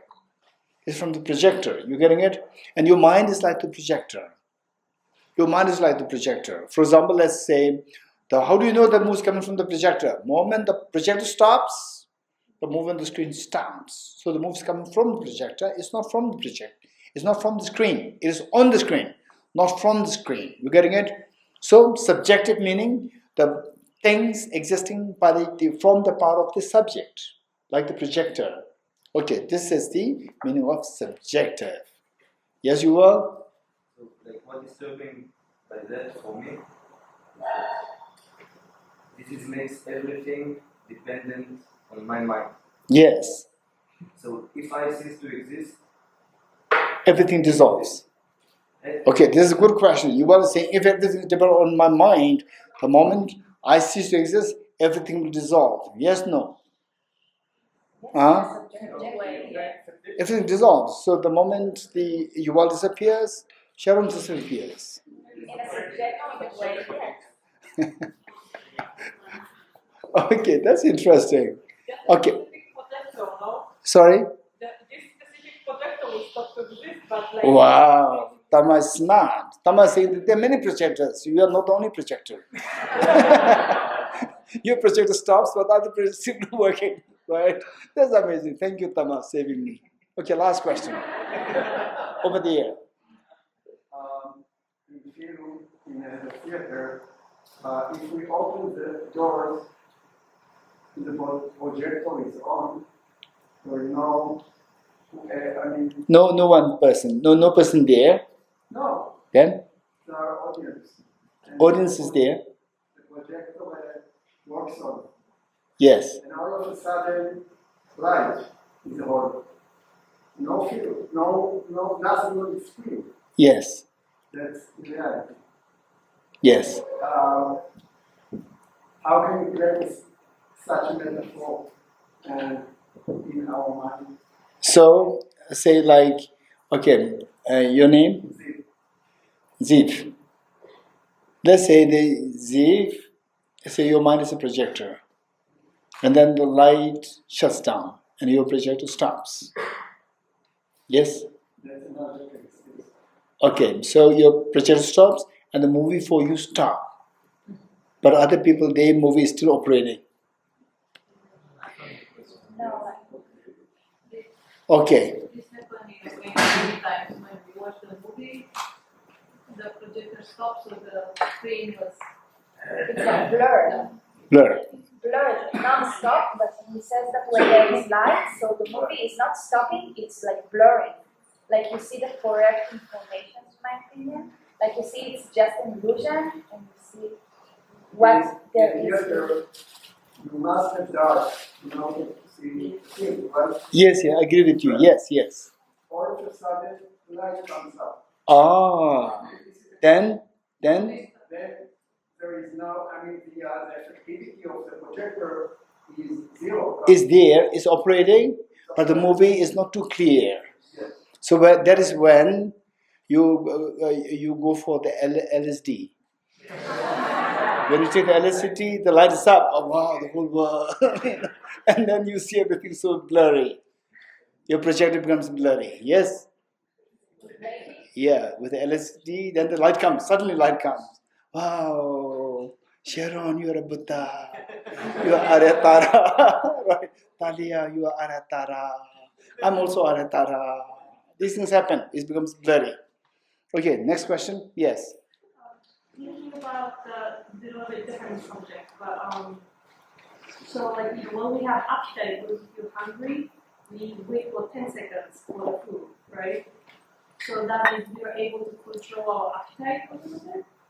But Okay, when a body, okay, so let's say entirely, this is a good question. So when you are really hungry, can I really hold for 1 minute? Thinking, you don't eat, you can't even think. You're getting it. When you're really very hungry, that's exception. They think that Dorji said, exception. Don't think, then eat food like a dog. It's fine. we can train our mental. Yes, you can train. Yes, you can train. We have physical bodies. Yes. So it's not like we can ever stop eating by training our minds, right? Okay, this is a good question. Okay, this is a good question. Ideally speaking, and practical, these two are different. You're getting it? Ideally speaking, meaning keeping aside all the other factors. Answer is 100% possible. But in practical terms, because it involves many other factors. For example, a body is because of a previous karma. It's not because of your thinking now, previous karma. So all these factors involved. If you remove all these factors, then you can, say the idealistically speaking or theoretically speaking, by training your mind, you can reach a point whereby you don't have to eat anything.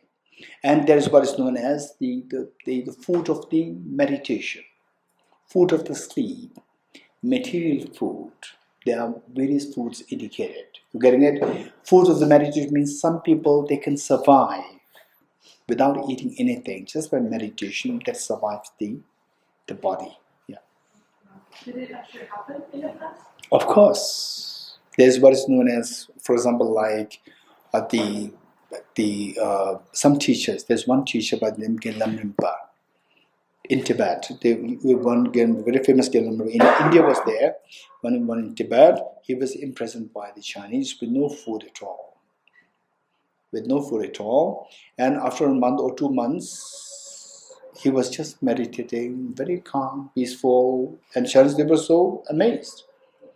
They were saying that, oh, for sure you are not involved into feudalism, because you survive, you don't depend on food. He was released.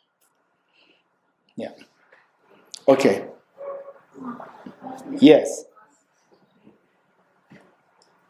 So, about the atoms, it means that we are coming from atoms, and based on originations, karma happen to come into the Play. Yes. human form or being sentient beings. Okay, so the karma is one thing, then atoms are another thing. What is really there exists the atoms, and how the atoms come into being in a certain configuration, and coming in the form of flower, coming in the form of human being, so forth. Is it related to karma? 100% yes. Yes. And we became so many because atoms was divided in. Okay, atoms multiply, there's no multiplication, right? Cells multiply. Real multiplication is not there. So it's conventionally refers to cells multiplication, because the single cell, you add more atoms, and then it divides into two, we say cell multiply. For the atoms, there's no multiplication. There's no creation, there's no destruction. Physics. Okay, here, Mattia. Back to the 5 representative factors. You describe how to change the feeling by using discrimination through contact and attention. My question is, at discrimination level, we discriminate against a reference. We discriminate against? A reference. A reference. Meaning, can you give an example? Like an expectation of the reality, right, that we encounter. So another way to change the feeling would be change the expectation. Let's not say expectation. Can you give a specific example rather than just expectation and so forth? No, because you made the example of the iPhone and then it became chocolate. Right? Yes. No, it didn't become chocolate. No, yeah. You thought it was iPhone, and then it came out to be, exactly. You discovered that it's not iPhone, it's chocolate. Exactly. So the moment I see chocolate, I compare it with what I thought it was, which is the iPhone.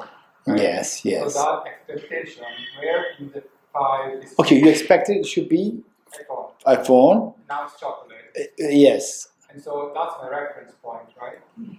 Okay, not necessarily compare. You're comparing. Comparison is a big problem. Yes, you're right. The question is, where does this comparison operate in the 5? No, comparison is easy. Comparison is easy because let's say that somebody offers me somebody offers you a job with X amount of salary, and another company gives you the same job 2 times X. You compare the two, and then you go for the second. So how does it work? So let's say in the second case, where you got the second offer with the twice X amount, so they contact with the twice the amount of in comparison with the earlier one. Then you pay attention. Is it true? Answer is yes, discrimination. So then within the discrimination, okay, comparing to my first one, this is amazing salary. It's double. It's better. It's a better salary. Better salary. What is feeling? Pleasant, unpleasant? Pleasant. You're getting it? So comparison comes in this discrimination. Yeah. Yes, then the feeling. And the intention is same. Okay.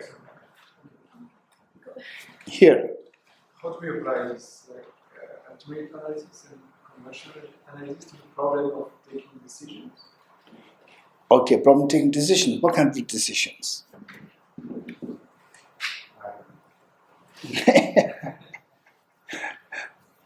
What's your name?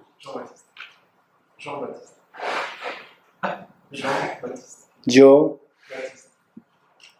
Mats or Butts? Jean-Baptiste. Oh, John Baptist. Oh, John Baptist. Okay, John Baptist. We're taking decision. There are different decisions. Today I'd like to decide whether the fly exists objective subjectively. I'd like to decide it. Or today I'll decide whether to give this the flower to John the Baptist or not. Well, there are two. One is with the ultimate analysis, one with the conventional analysis. You're getting it?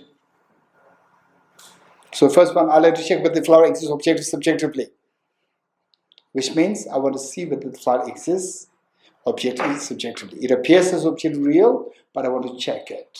This is one decision that I want to make. Then on the other hand, I say that I would like to decide whether the flower to be given to John the Baptist or not. So this is another decision. I'm not sure whether to give or not. I'm struggling. So I said, if I'm a nice person, I say, I know that John, he loves yellow flower. Okay, it's fine. Let him be happy. I give it. So this is decision. It has nothing to do with ultimate analysis. It's purely conventional analysis. So it depends on the subject. If the subject is neuroscience, don't apply physics. If the subject is physics, don't apply neuroscience. Right? So for neuroscience, you don't ask the economist. So depending on the subjects. If the subject is about the ultimate analysis, ultimate truth, then you have to apply the ultimate analysis. If the subject is conventional truth, apply the conventional analysis. Don't apply ultimate analysis. Done? Okay, it did? I wanted to follow up on what you just said. Yes. So, because I don't like convention and appearances. Yes. But I do like the ultimate critical analysis. Yes. And I know that the boss exists in both of these. Okay, the boss exists in? The boss exists in the world of appearances. Yes. And he also exists in the world of ultimate critical analysis. No. Why not? Because in the ultimate analysis, boss doesn't make any sense. Because the boss is made for atoms. And the atom, no atom is boss. I still meet him in court. That is conventional analysis. But You are right. You can meet him not on the ultimate. And you never meet boss. You'll not even find yourself. In the ultimate sense, nothing exists. So don't forget the two gates. You do not enter second gate. No, this is not about. Okay. So Edith, you're talking about emptiness. You have to pass through the first two gates. What is the second gate? Do things exist? Objectively. What is the answer? No. Objective meaning ultimately. Do things exist ultimately? No. If you cannot say no, then you are not entitled for emptiness discussion. So only if you say objectively nothing exists, going to the office does not exist in the ultimate analysis, only then you can talk of emptiness. Till that point, you have to first struggle with the first two gates. Okay, yes, Simran. Yeah, so these are 5. Okay, you remember when we discussed about the two gates, I said that in future you are bound to ask these questions. You're getting it? And then think of the two gates. I told you, remember that? It's because of this. And what Edith said, this is perfect. You just came at the right time to tell the people that what I said earlier is very true. Yes. So these are 5 omnipresent mental factors. So, but the way you explained it, it feels like one gets fired after the next one. Yes. It feels like omnipresent in that sense. Okay, don't complicate too much. I know what you are talking about from the Tusamling. Okay, so what she's saying, what Simran is saying, is the 5 omnipresent mental factors. So how I explained is, I explained as though like these are sequential. You getting it? In reality, these are not sequential. They are operating simultaneously. So therefore, I don't want to complicate people who are beginners. So here there are so many people who are Beginners. Okay, yes, Thomas. Venerable Geshe-la, isn't it objective if one has a small genitalia? Isn't it objective if one has a small cock? Okay, thank you. Okay. So okay. Anyone else?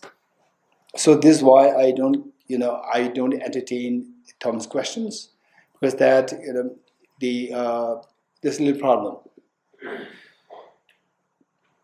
And the problem is on the connection level. Right? Okay. Any more questions? Any more questions? Okay, 2 questions. Where? Okay, I'm gonna ask 2-3 questions already. Okay. Maybe I Okay. I remember before truth that that craving is what makes me like Bound in samsara. Suffer. Yes. Yes. So like I get confused when you say contact, attention, feeling.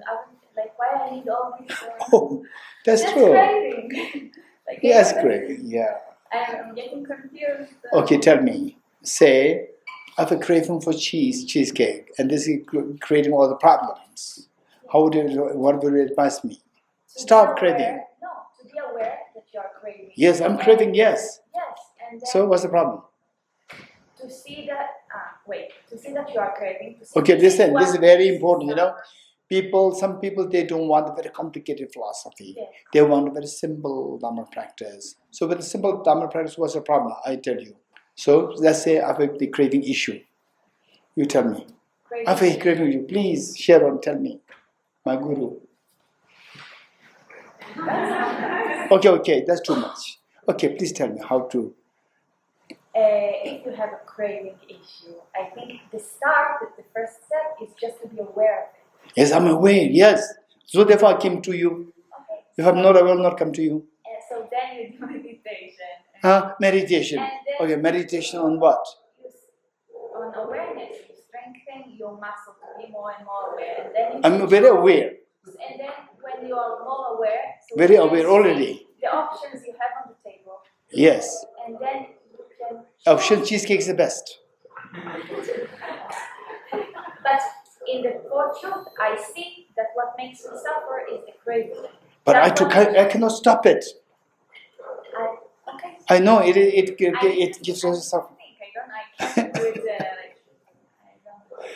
You need to think means you have to learn more. You are saying Yes, it, you learn more. So therefore, these 5 are required.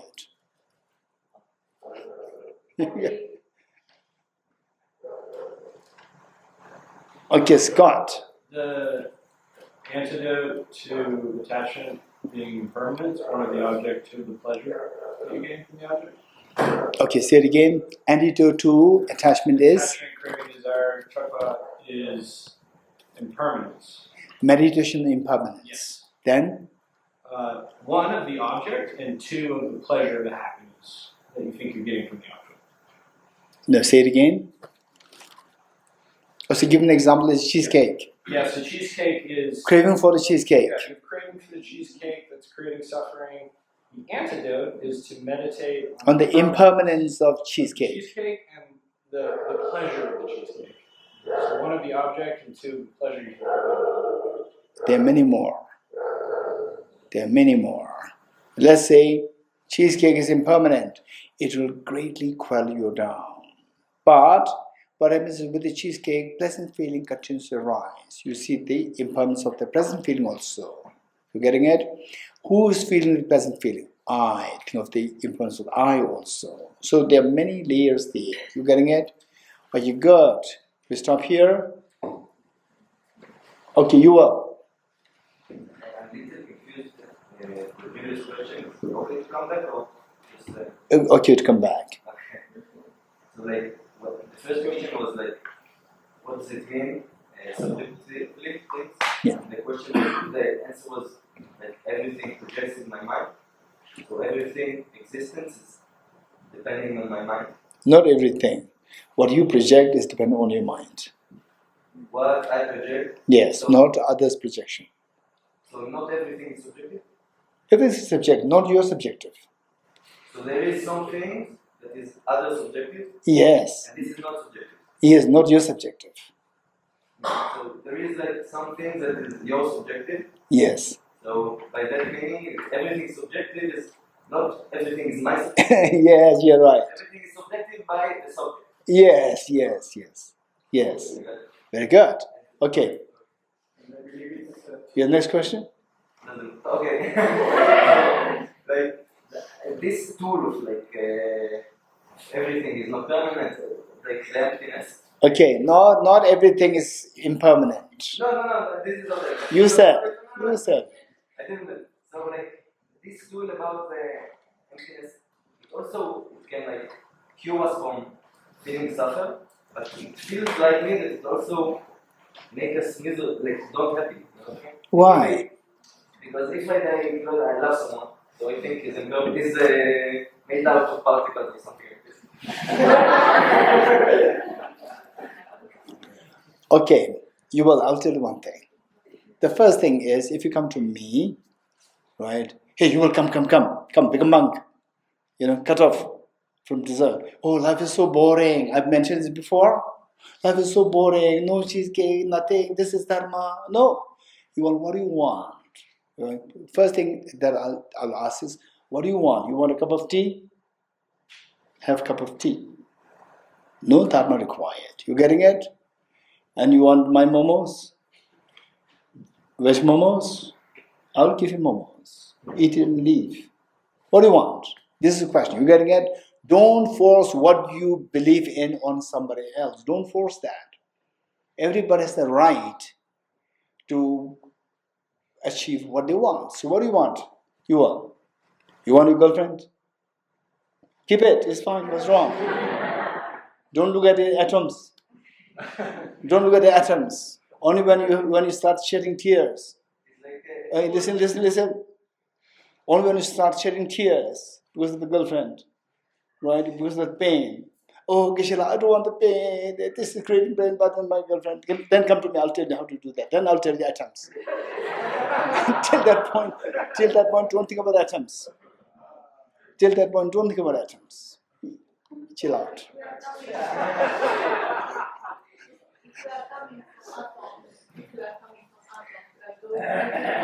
Yes, you're right. Even the atoms also disappear. Yes. Okay, good. Hey, this young man. Yes. Again, I was just thinking of what you all said before. But what you will say? So how if let's say we are also realizing emptiness every time, right? And everything is like objectively non-existent, but things do still exist. So how do we still enjoy things because emptiness can? Okay, he's very smart. He wants the enjoyment of samsara. He wants the enjoyment of nirvana both. Right? That's cool. That's amazing.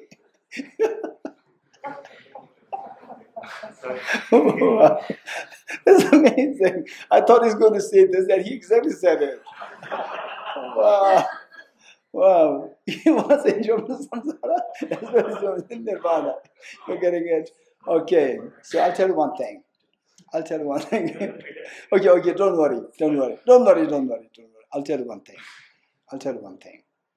Let's say, for the first time you tasted aloo paratha. Okay, let's say, for time being, he's just crazy after aloo paratha. Let's say, for the first time you tasted, let's say, ordinary sweet candy. And with sweets, what do you like? Tell me. All sweets you like. What if you were given all the possibilities? Just tell me one which you like the most. Kaju cutlet.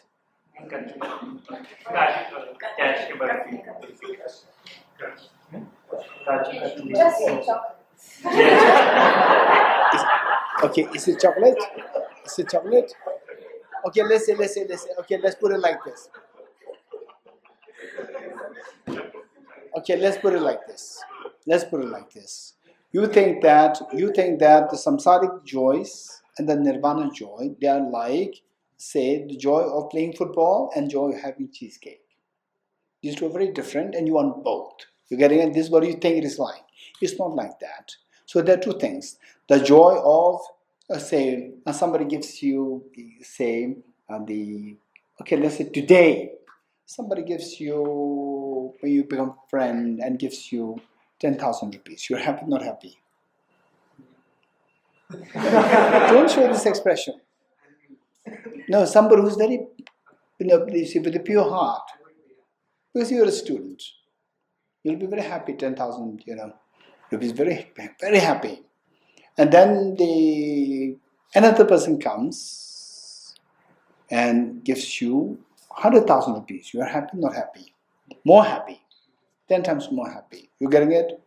And then the next time, you're expecting the same person who gave you 100,000 rupees, person comes and you are really broken, no money. And that person gives you, say, 10,000 rupees. So there you expect 100,000 rupees. And now you get only 10,000 rupees, or let's say 5,000 rupees. You feel very sad. So there are two things. Two different items you enjoyed, and you both want both. One is, say, lesser. The same item, but something which is less and something which is more. Say, I want this one. Okay, in other words, let me say,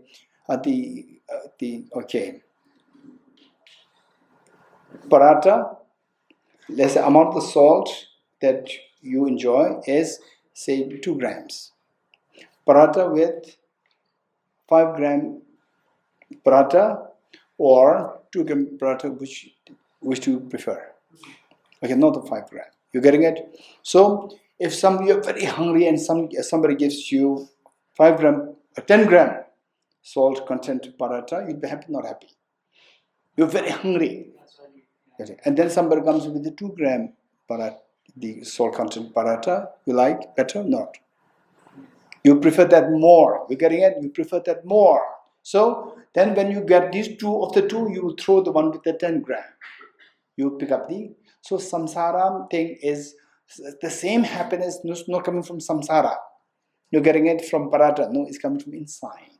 But that is tainted by the contaminated happiness, meaning it's tainted by ignorance. So with the nirvana, it's nothing special. Remove ignorance. It becomes so pure. You're getting gold, tainted gold mixed with the alloys, and the pure gold. This is the difference. So if you really understand what's the pure gold, you will not look for the tainted gold. You're getting it?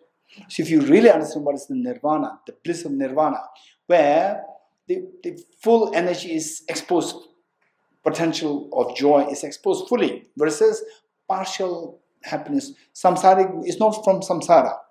It's a very partial awakening of this happiness coming out. Very partial. Whereas the nirvana and Buddhahood is the full. You're getting it? It's not like cheesecake happiness and the football happiness, two happiness. It's not like that. It's actually coming from inside. One tainted, one not tainted. This is it. Okay, we'll stop here. Hage toje shage riso chon shenge mito dege ponjomba sege nembo tabu jebe ko shage gebo kela chaselo oh mone Mahamona Eswaha Om Mone Mahamona Eswaha Om Mone Mahamona